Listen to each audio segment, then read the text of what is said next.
This is the A to Z Podcast. I'm Zach Jackson. He's Andre Knott.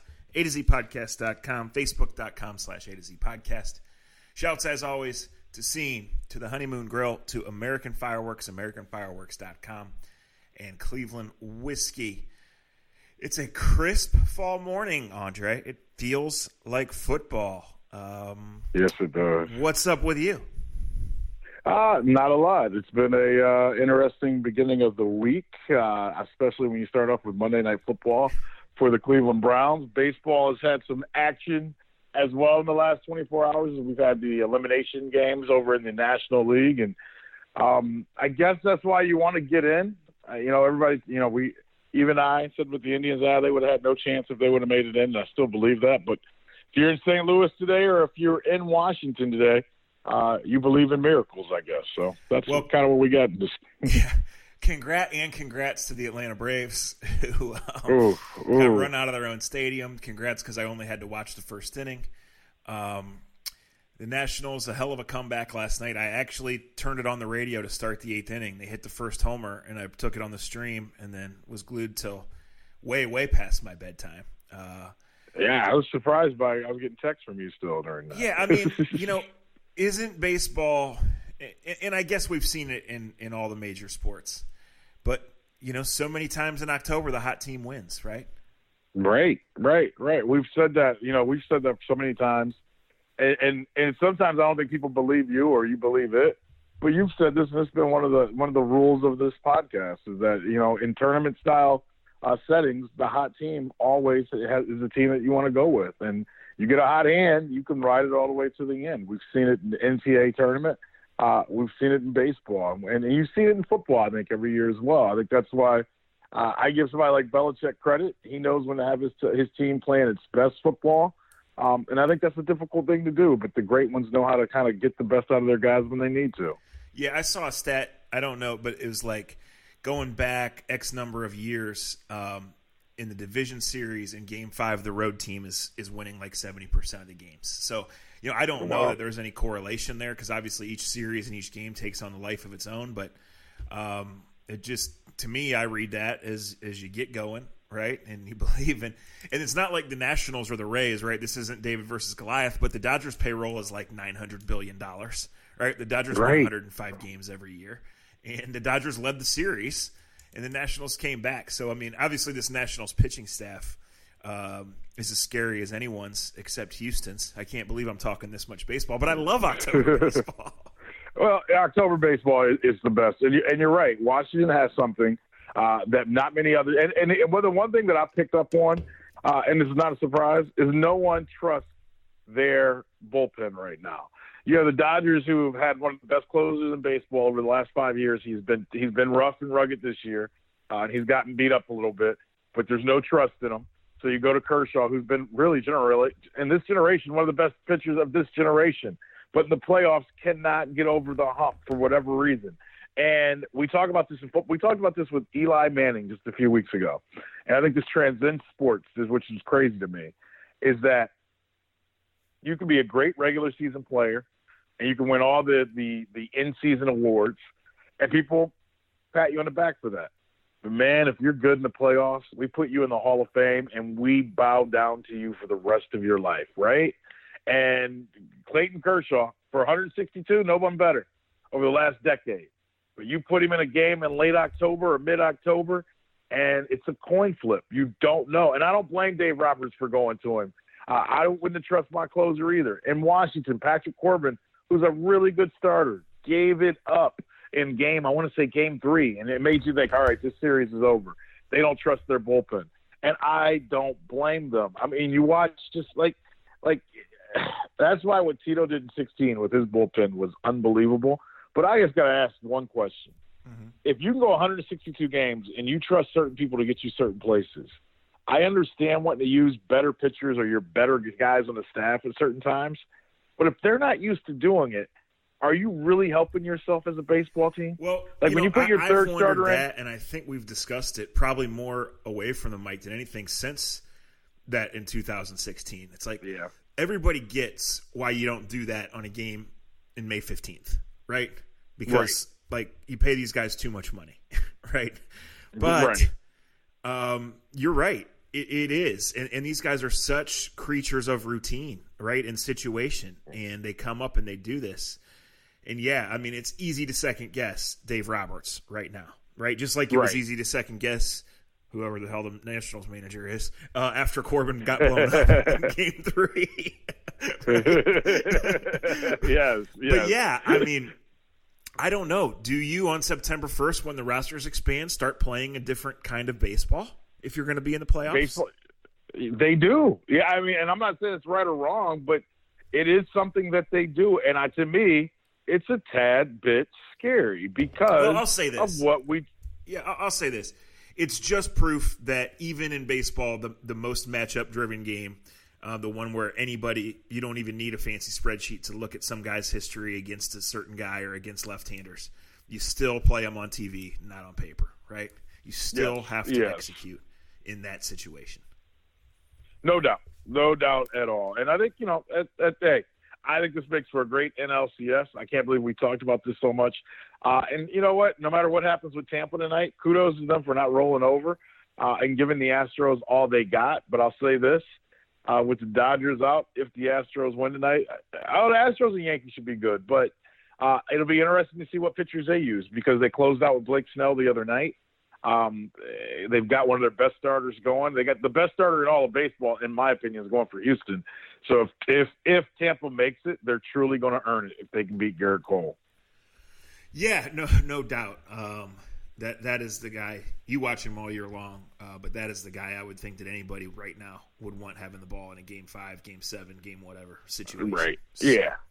You don't want to be – you're like, at this point, that dude just throwing fire. Yeah. I really laughed because one of the baseball teams I do follow loosely is the Pirates, just because my brother lives in Pittsburgh. It is the most beautiful park to me that I've been to, right? And, they're just kind of around. I spent a lot of time in Pittsburgh, frankly, right?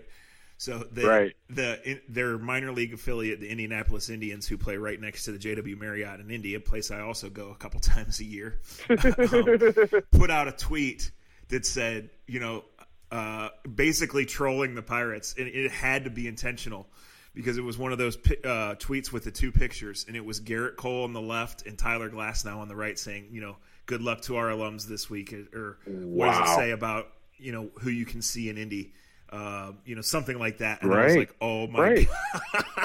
Right. It's unbelievable. Neil Huntington in Pittsburgh has traded those two and Austin Meadows. Like, their best players that they drafted, cultivated, and everything else are helping other ball clubs. And somehow they fire the manager and the coaches, and they think everything's going to be okay. Congrats, Pittsburgh Pirates. No, that's I mean, look, more than ever across the board in pro sports, it's real easy to see which teams are run by idiots and which teams at least have a fighting chance. They really are. Right? They really everybody are. has they different really circumstances, and I think it's magnified in baseball, more than anything because of the payroll differences. But dealing within your circumstances is where it starts, and then just in general, some teams can come out and punch with people, and some teams can't. And last baseball thing I'll say, and I said this the last time we tried to do this. Imagine spending $600-700 in tickets for you and your boys and kids in Atlanta yesterday. Game starts at 5:00. You got to deal with Atlanta traffic. You got to deal with trying to get it, and it's not in downtown Atlanta. It's in a suburb about 15 minutes outside of Atlanta, but it takes you about 45 minutes to an hour because it's Atlanta. And imagine you show up at the park at 5:10. You've been listening to the Tom Hamilton of Atlanta. You've been trying to get through traffic. You're trying to get the kids out of school in time, and you get out of your car and it's already 8-0. Like, just imagine. Like, and I'm sure that has happened. If I could, and I could have.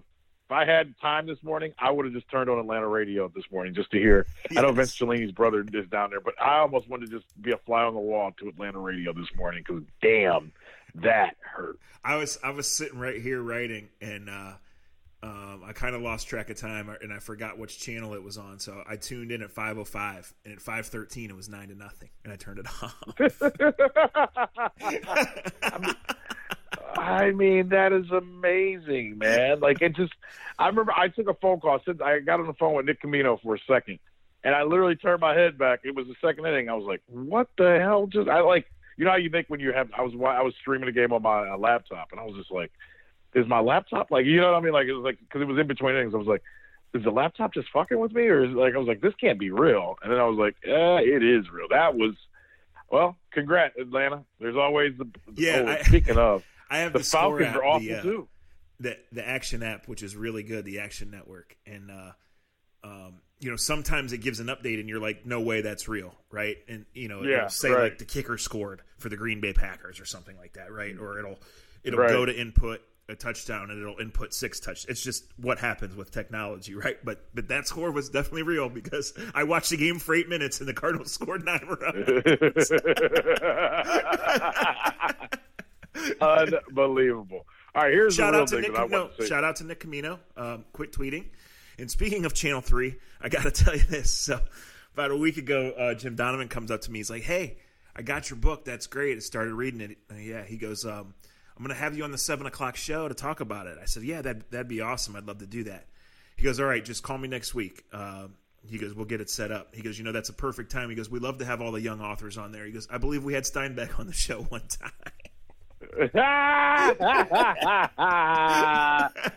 I love seeing funny. Jimmy after these games, at halftime of these games and after these games, because he's seen so many damn ghosts, right?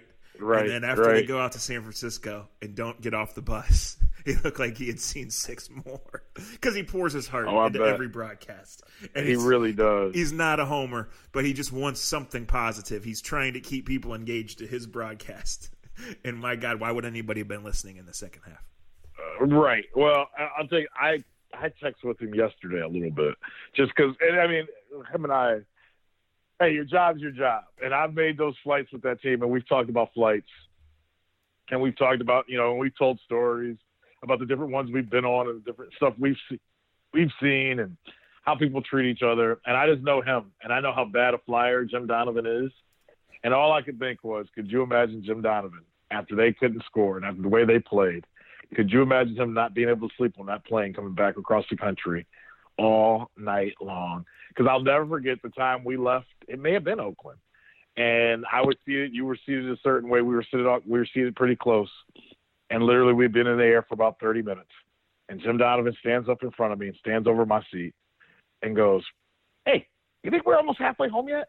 I'm like, "Jimmy, we've been in the air for like 30 minutes." So we go to that, when you can like look up where you're at the time. And I'll never forget, we were like over Denver. it was like, dude, we still got like 3 hours, brother. Like, and he stood over me, and then you came over, and he stood over me for 3 hours straight, just talking and coming up with stuff because he hates flying. Could you imagine? So I texted him yesterday, and I won't get into everything he said. He was just like, it was horrible. It was like a funeral. It was horrible.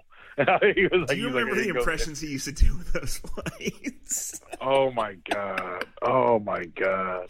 If people really got to see, and I mean, that goes for a lot of us. That goes for but that guy is better at so many other things than doing sports at 620. Yeah. I'm not going to tell his Paul McGuire story on here because we're going to have him on tell it. But shout out to Paul McGuire, to Youngstown Ursuline, to all our friends in Youngstown. When he told, wow. I've heard the story 13 times and I cry every time. It's that is a tease of teases. We have to get Jim Donovan on here and we have to have him tell that story. That's all. All right, so let me go. Let me do something real quick. I'm very upset and I'm not happy about how you started this podcast. You didn't introduce me. You didn't shake my hand, and therefore I got to take this out on you the rest of the podcast. I don't appreciate it. I like to be respected. I've been in this podcast game for a long effing time, and I don't appreciate somebody walking in here that ain't been in here in the same amount of time as me, not shaking my hand and respecting me and looking me in the eye before we go to battle. Is that the biggest crack of bullshit of all time? Like Richard, and you know what? And I'm not even about Richard Sherman anymore about this, Zach. It's just the culture that we're amongst. If you don't like somebody, you have that right. You have the right to simply come out and say, I think he's a cocky, brash asshole, and I'm glad we laid it on him. But don't make stuff up, and don't lose your credibility. Don't do that crap, people. Be straight to the point. If you don't like somebody, just like on Twitter, if you don't like me on Twitter, don't pity pat around and look for me to say something wrong or for me to do something wrong. Just say, Andre, I think you're an asshole, and that's why I don't follow you, or that's why I follow you on Twitter. Don't be the pettiness that Richard Sherman was. That's some NBA Twitter type bullshit, and I don't buy into it. And I am not sitting here trying to stand up for Baker Mayfield. Baker Mayfield gets everything that he has coming to him because of how he goes about his lifestyle. And God bless him. You guys all like wearing the T-shirts. You guys all like swearing to him. You guys all like following along and playing follow the leader to him and worshiping him. And if that's what you're into, good for you. But when you worship someone like that, you're going to deal with people coming back at him. And forget the game, because we'll get to the game. The Nick Bosa thing, you know what? I don't care what side you're on. That was awesome. But that's what Baker brings. But Richard Sherman, don't ever come at me anymore with any of your other bullshit. Just play the game and shut up and stop with all the bullshit, please, because that was bullshit. Don't make up lies. In the realm of ridiculous, which is the world that the Browns tend to live in, that was extra ridiculous, right? Yes. And what Nick Bosa did is the very definition of what we say trophy or Jordan face, right? When it's going well, dance all you want, flex all you want, wave all the flags, talk all the shit, right? Because either you're getting the trophy or you're getting the Jordan face, and the Browns certainly got Jordan faced, right? But for him to do that, when it's just as easy, if you want to make a point, if you want to put down Baker Mayfield, if you want to celebrate your win, and Richard Sherman had an interception in the game, then you come out and talk about the game. And you say, we thought he was overrated. We saw 7 things we could do to him, and we did all 7 of them, right? We rubbed their noses in it. To make that shit up and carry it out and act like you need, at this stage of your career and for that game, some extra motivation, to treat him that way, it's just ridiculous. It really is. And the way it kind of spread like wildfire and the way it wasn't walked back, I'm not going to get it. Everybody knows how I feel about that particular writer. It doesn't benefit me. You don't got to say anything. Yeah, well, it doesn't benefit me. This is who he is and what he does, right? Yep. I've been there. When you have my job and you want to write something a certain way, there's very little that can happen that can affect you, change you from doing that, right? Yes. Well, let me ask you this. As a writer, and I know that editing is so different than it was probably 15, 20 years ago. You were great talking about what Sports Illustrated meant to our childhood, to your childhood, but what it also meant to writing. And I don't want to get into but as a writer, in this day and age, if you get a quote it's pretty obvious because we're Monday morning quarterbacking this. But when you get certain quotes and you can look up certain things, like he didn't even shake my hand. As a writer nowadays, with all the information we have and all the capabilities that we have, and this isn't for me. I'm asking a real question. Whether it was Michael Silver or whether it was, Ed Silver, whatever.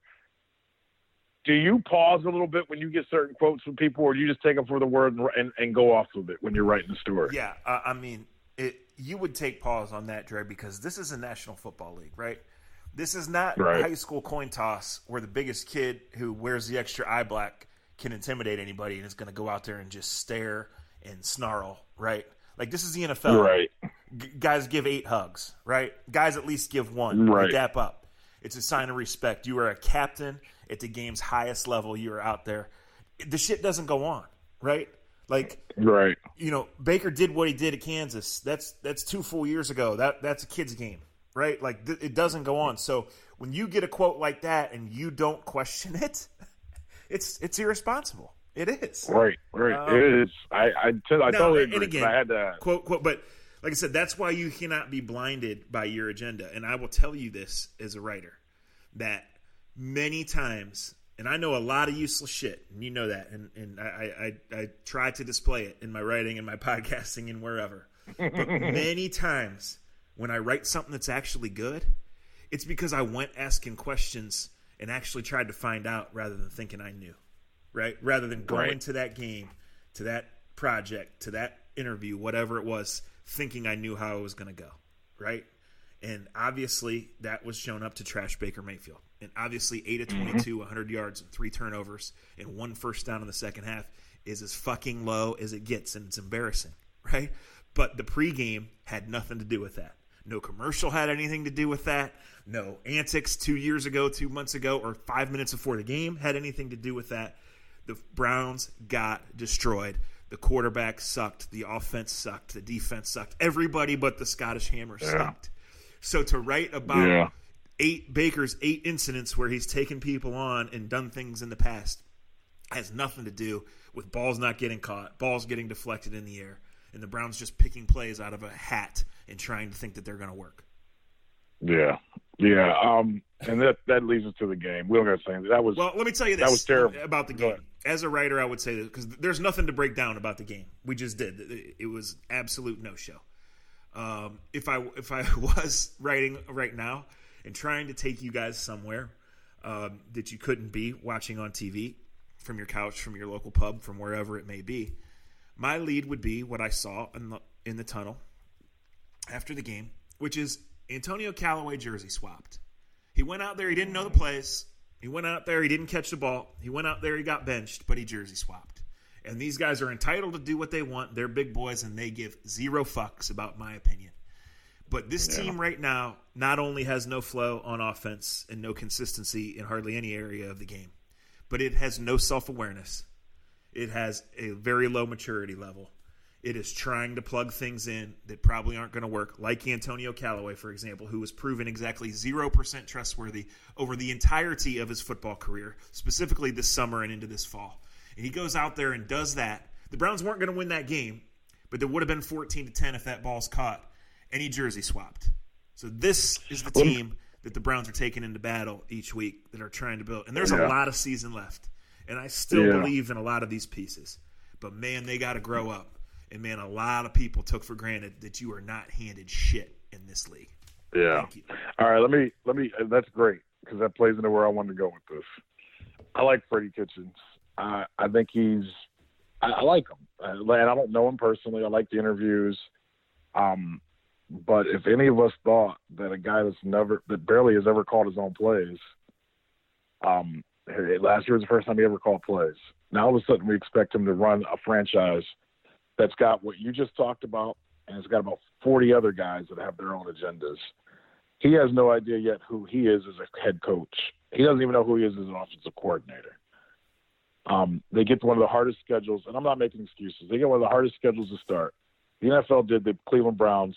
They gave them no help in starting the season this way because it's overexposing someone that's overexposed, and that's not his fault. He can be a great head coach at some point in time, but you don't want him to get baptized so bad that he never can become the coach that he's supposed to become. Kyle Shanahan ate him alive with elementary plays. They used Mack Wilson being a rookie who didn't read his keys, who just ran towards areas and didn't know how to stop elementary run plays, zone run plays. But you also have a head coach, and Callaway's a great example of what you just talked about. Callaway obviously had no idea what he was doing on Monday night. Why the head coach, why the offensive coordinator, why you knew a guy that was going on suspension from the beginning of training camp would never line up in the slot during training camp, the time that you had to teach him another position, why you would not do that, knowing that you have Beckham here, knowing that you have Landry here. Like, those are decisions that are made. And look, Browns fans, you're all in. You bought the tickets already. Some of you already got the Super Bowl tickets. Some of you already got the hotel rooms. Some of you already bought the T-shirts. Some of you are making T-shirts that don't even need to be made yet. So this is the ride that you're on. So stop bitching. Stop being mad. This is what the ride that the Haslam family has put you on. They have put you on a ride at Cedar Point with the fastest roller coaster in the world, with the cockiest, most twists and turns that you can find, and you go in and out of the dark, and you're right over the lake, and the wind's blowing through your hair, and you don't got a fucking seatbelt on. So congrats. Enjoy. You have an offense that has no idea what they want to do. You got one of the top receivers. I was reading The Athletic last night after our botched attempt to do our podcast because, well, shit happens. And we don't have a seatbelt on either, as you guys know. And there was an article about the top receivers still in football. And Julio Jones is still, for every guy they talk to, still number one. Number two was Odell Beckham Jr. Now, I've gotten to watch a lot of football the last couple of weekends. And that doesn't make me smarter than anybody else. That doesn't make me anything more than anybody else. It just means I'm lucky enough to be fat and sit in my ass and watch football, and I love it. In fact, I don't think I've ever seen Julio. And the point that they made in this article on The Athletic about the top receivers, you can go to Athletic, check it out. A lot of great writers there, a lot of great people there, a lot of great stuff. Really is. Tom Reed is kicking ass. I really mean that. Some of the stories he's been able to do behind the scenes have been really cool. And it talks about, well, you still have to put Odell in this category because of his talent. Yes, he's missed so many games. Yes, he's been injured. But talent-wise, there's no one as talented and can bring to the table what he can bring to the table. And then I can't remember who the third receiver was. But my point to this was, after all the football I watched Saturday, Sunday, Monday of this last week, in the last 2 weeks, I have not seen, and that doesn't mean that Julio can't do this, but I haven't seen Julio throwing passes. I haven't seen Julio running reverse. I am afraid that they've got this great toy, and they have no idea how to use them, Zach. And that's a damn shame. A lot of the plan is questionable, starting with just, look, you admire the lining him up in different spots and handing him because you try to get him in the flow, right? That's a simple concept. Right. But you wonder why not. And also, I'm not arguing with anything you said because you're right. But, man, he's got to catch the ball.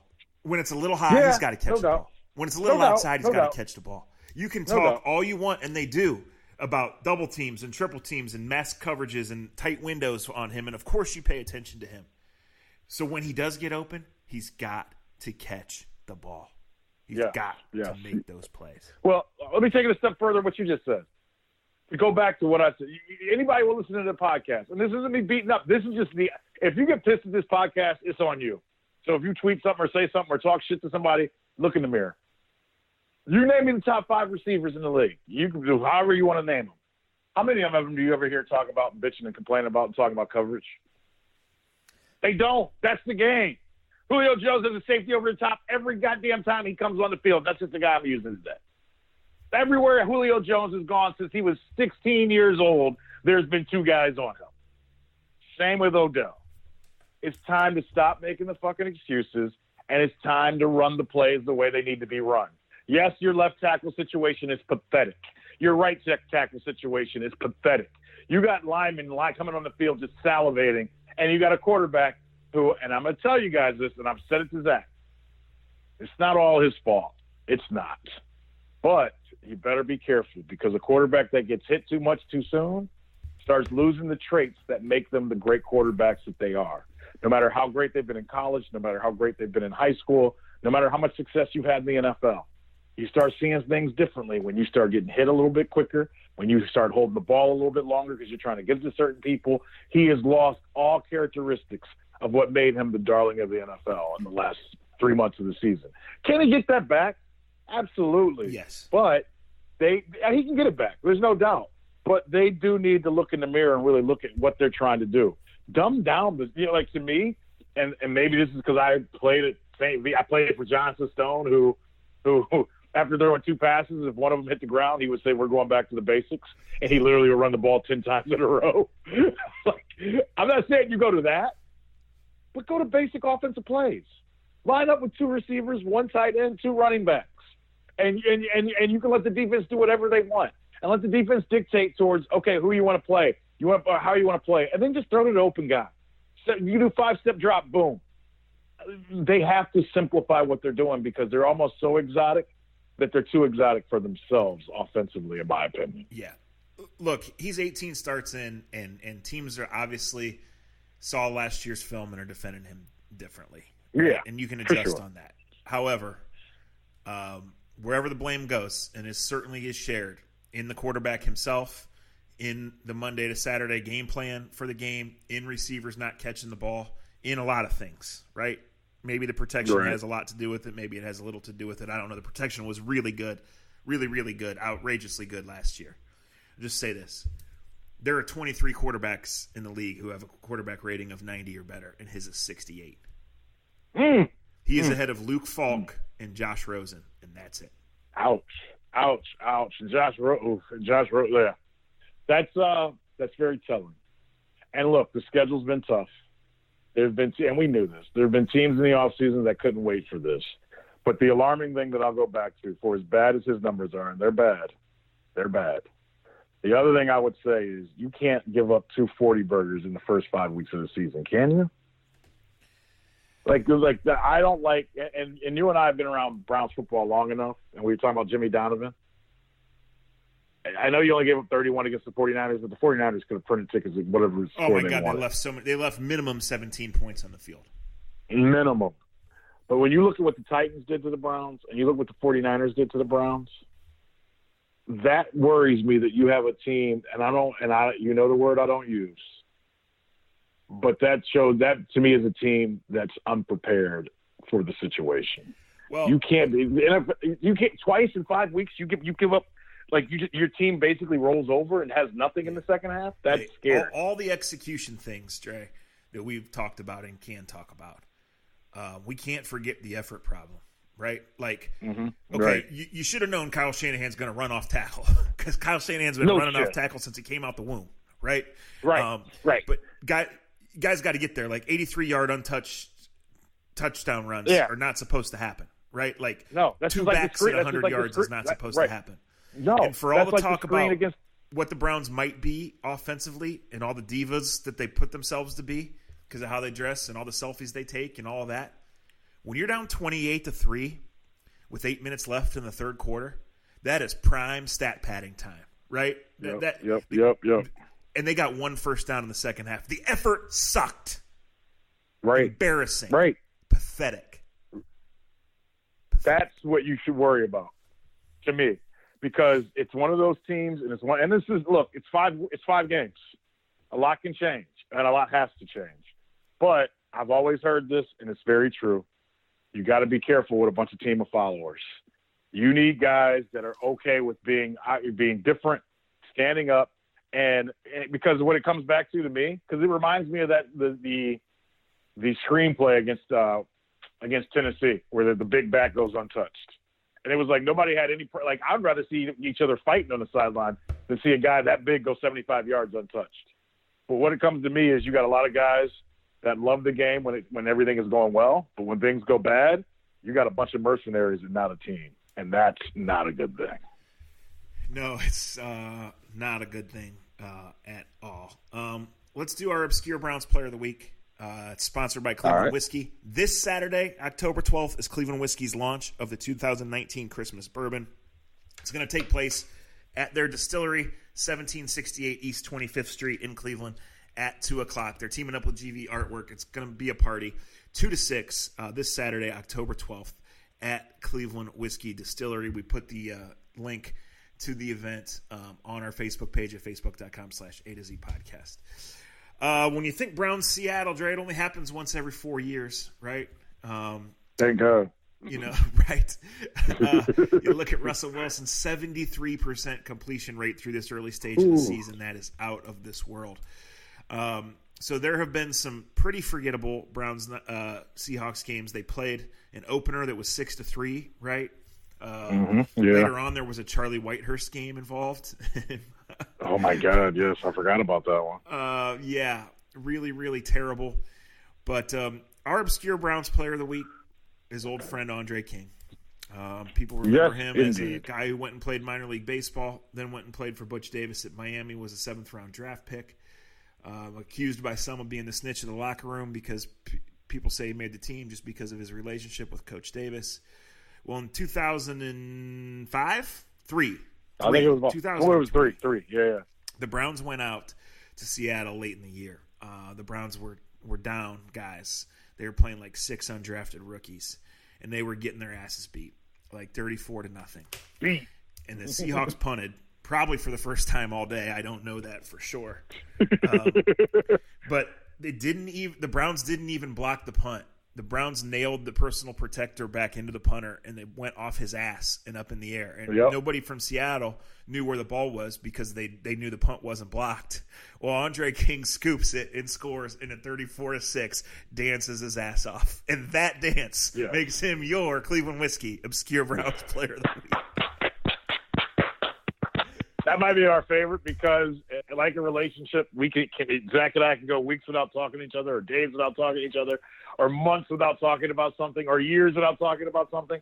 And we don't schedule much, or we don't plan much on this podcast, as you guys know. But when he said we got to do an obscure player, and it deals with Seattle, and we don't got a lot, within 13 seconds, we both said Andre King for the same reason. That's very telling, Andre King. I hope you're blocking punts and dances somewhere down in Miami and not snitching, because we all know snitches get stitches. Before we get out of here, NBA season is right around the corner. I'm just curious. The whole Daryl Morey thing. Morey is a guy from Brecksville, Ohio, local guy. And I'm not talking about China. I'm not talking about politics. But very telling how far one comment can go when dealing with a country like that. Yeah. The NBA is showing a lot about what it's truly about, and this is going to be interesting. But I will just say this without diving into, because I want to read a lot more about it, and I just haven't had time this week. Given the way our world's going, it is far from a shock that some general manager of a billion-dollar pro sports franchise would lose a job over a tweet. But under these circumstances, you'd have never seen this coming, right? No, not at all. But like you said, in this day and age, and we all know what counts and what doesn't count, it's not surprising at all. But it's surprising, but it's not surprising when you think of the climate of the world that we live in currently. Hey, tweet less, do less. That's good. good life advice. At this time of year, one thing American Fireworks is doing is shooting fireworks off down at the Massillon football games, and the Tigers score a lot of touchdowns this year, so our friends at American Fireworks stay busy. They're always open for you 24/7 at AmericanFireworks.com, and it's that time of year when you get some stuff for your clam bakes, your bonfires, all that. It's a perfect time of year to be outside. Let me ask you this, Dre. Is AJ old enough to go to a high school football game with us and give a darn about it, or would he just be taking off wrestling the other kids? He'd be wrestling other kids and asking for ice cream and hot dogs, which is fine. I get that too. We might have to do that with him though. He's getting there, but he likes all the the stuff that comes along. Yeah, but the problem is if he goes with us, we can't stop at 13 bars on the way home. That's a good point, D. So no, he's not just ready. How old's Bella? 6? 6. She'll be 7 in a couple months. All right, so 7 years ago in week 9, baseball season was over. And right before Bella was born, and Andre and I and a couple of my friends went to a Massillon St. V game at Massillon. And we left at halftime because we didn't really go for the game. So as we're driving the back road shortcut out of Massillon, this is our Glory Days story. We pull up to this, what looks like a house. And we're like, say to my buddy Ian, who's driving, what are you doing? And he goes, well, this is a bar. Well, what are you doing? He goes, well, I always wanted to go here. So we go in this bar. And there's like 7 people. 4 of them are 45 or older wearing Massillon football jerseys, but they're not at the game. They're at the bar a mile from the stadium. Right. And 2 of them recognize you. And remember they had that old school shuffleboard bowling. And we sat there and drank beers with these people. I mean, Ian, why are we stopping? Because I've always wanted to. I've always wanted to go to this bar. That was his line. And we looked at each other like, well, what does that mean? And 5 minutes later, we're in this bar, and I'm going to die. This is where my life will end. And as soon as I think that I'm in the most racist, scariest place ever, the guy turns and goes, Andre Knott, I love listening to you talk Browns. And I just, oh, my God. Well, speaking of bars and racism, I've called the mayor of Manchester, and I've got some of the rules changed, so you will be able to attend my book signing Monday night, 7:30, Monday, October 14th. Dano's Lakeside Pub. Come on out and party with us. We're going to do a podcast on the book and some other things, so we'll still talk about that. So, yeah, baby. Should be a good time. Monday night, come out to Dano's. Come see us. And, hey, man, baby need money. He don't got no baby, but he need money. So buy that book. Give it to your grandpa. Give it to your grandma. Give it to people that don't even know how to read yet. That might be the best people to give it to. Nick Camino buy it for both your sons. Now, I know they can't read yet, but neither can their daddy. It'll work out just fine. Quick story. Last week, I got to tell this quickly, and then we got to roll. Last Friday, I was asked to speak to the Akron Zips women's basketball team. And I don't know why I didn't tell this story last Friday because we talked right after that. And I can't believe I haven't told you the story off the air. But it's coming on the air. So a friend of ours, both of ours, thought it was a good idea to have me speak to the team about social media and things of that nature. Shout out to the team. Hope they have a great season. I actually will be going to games. I like what they're going and how they're going about doing things. But the head coach comes up to me. We had never met before. She shakes my hand. I shake her hand. We introduce us. We say names. And we're walking towards the team. I'm like, is there anything that you really need me to talk about? Is there anything that you want me to touch on? And she goes, well, before you talk to the team, I was told that I have to do this with you. And I go, okay. She goes, well, I have a family member that is really close with Doug Deacon. He found out that you were coming to speak to my team. He called me immediately, and he said, don't let Andre talk to your team until he tells you about St. Louis and the Golden Arches.